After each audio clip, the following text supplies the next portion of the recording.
কুষ্টিয়ায় ধর্মকে অবমাননা করার কারণে এক ভণ্ড পীরের মাজারে হামলা চালাইছে, ভাঙচুর চালাইছে, আগুন দিছে বিক্ষুব্ধ জনতা এবং পরবর্তীতে সে ভণ্ড পীরকে গণধুলাই দিলে সে মারাও যায়। এই ঘটনা অনেকে তীব্র নিন্দা জানাইতেছে।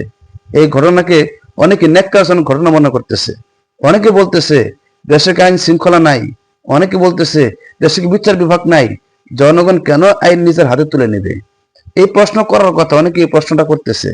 কিন্তু আপনারা কি দেখছেন বাংলাদেশে ধর্মকে নিয়ে যা অবমাননা করছে, আল্লাহ রাসূলকে নিয়ে যা অবমাননা করছে, কোরআন হাদিসে বিকৃত করছে, তাদের আদৌ কি কোনো উপযুক্ত শাস্তি হয়েছে? এই যে ইউনূস সরকার আমলে বাউল আবুল সরকার, সে সরাসরি আল্লাহকে গালি দিছে, সরাসরি কোরআন সূরা নাসের বিকৃতি করছে। সে এই সমস্ত ন্যাক্কারজনক ঘটনা ঘটানোর পরেও বাংলাদেশের একদল বর্তমান যারা ক্ষমতায় আছে, এদের মহাসচিব তাদের বাউলদের পক্ষ নিয়ে কথা বলছে। সে কি বলছে? যে বাউলদের উপর হামলা এটা ন্যাক্কারজনক ঘটনা, বাউলদের উপর হামলা এটা উগ্র ধর্মান্ধদের কাজ। অথচ বাউলদের উপর হামলা করে নাই, দুই দলের সংঘর্ষ হয়েছে মাত্র।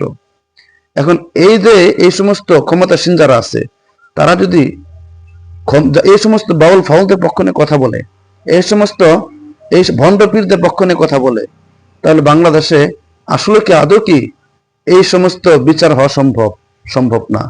জনগণ যেহেতু সঠিক বিচার পায় না, সঠিক বিচার না পাওয়ার কারণে জনগণ আইন নিজের হাতে তুলে নেয়। আপনি নিজেকে মুসলমান দাবি করবেন, ইমানদার দাবি করবেন, আবার আল্লাহকে নিয়ে গালি দিবে, নবীকে নিয়ে কটূক্তি করবে, কোরআন হাদিসে বিকৃতি করবে। আপনি এটা কিভাবে সহ্য করতে পারেন?